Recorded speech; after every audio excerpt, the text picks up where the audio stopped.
তো আমি আস্তে আস্তে কিন্তু এখন পাবলিকের ভালোবাসা পাচ্ছি। আমার যারা অডিয়েন্স আমাকে ওইভাবে নিয়ে নিয়েছে যে আপু না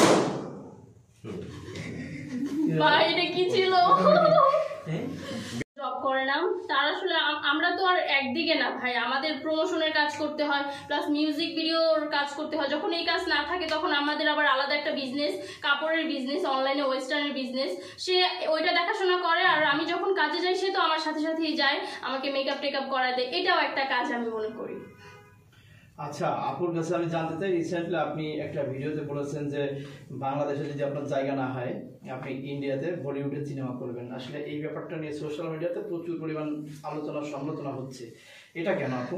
না, আমার আসলে অনেক ইচ্ছা যে আমি মিডিয়ায় ভালো কিছু করব, কারণ এখন দেখবেন যে ভালো মানুষের কোনো দাম নেই, এখন ব্যাপারটা এরকম হয়েছে। তো আমি আস্তে আস্তে কিন্তু এখন পাবলিকের ভালোবাসা পাচ্ছি। আমার যারা অডিয়েন্স আমাকে ওইভাবে নিয়ে নিয়েছে যে আপু না ভাই এটা কি ছিল বেলুন খাচ্ছে। ও আচ্ছা, তো আমার অডিয়েন্স আমাকে ওরকম ভাবে নিয়ে নিয়েছে যে আপু তুমি চাইলে ভালো কিছু করতে পারবা। তো আমার অডিয়েন্স যেহেতু আমাকে এভাবে উৎসাহিত করছে, তো অবভিয়াসলি আমি এখানে ভালো কিছু না করতে পারলে আমি চলে যাবো। আর ভালো কিছু করতে পারছি, ভালো ভালো কাজ করছি, মাসে 5টা কাজ করি, ভালো ভালো দেখে করি, ভালো গান দেখে করি। তো মাসে 5টা কাজের ভিতর এই একটা কাজও আমার ছিল যে গানটা শুনে আমি প্রেমে পড়ে গিয়েছিলাম, যার কারণে হচ্ছে এই সংটা আমি করেছি। আপনি বললেন যে আপনি মাসে 5টা ভালো ভালো কাজ বেছে করছেন বা ভালো ভালো কাজগুলো করছেন, কিন্তু অডিয়েন্স তো অনেকেই আপনাকে নিয়ে কমেন্টস করে যে আপনি নেগেটিভ ভাবে উঠে এসেছেন এবং নেগেটিভিটি ছড়াচ্ছেন। শোনেন, এইগুলো যারা বলে আসলে এখন হয়েছে কি যে আমি একটু শর্ট ড্রেস, এটা নিয়ে হচ্ছে পাবলিকের মাথা ব্যথা যে আমাকে মানুষ কেন ওরকম ভাবে দেখে। ওই যে শর্ট ড্রেস, ভাই শর্ট ড্রেস এখন কে না পরে? মানুষ বাংলাদেশে পাচ্ছে না দেখে বিদেশ চলে যাচ্ছে, বিদেশ গিয়ে একদম মনে করেন যে কি বলবো, এটা মুখে বলতেও লজ্জা লাগে।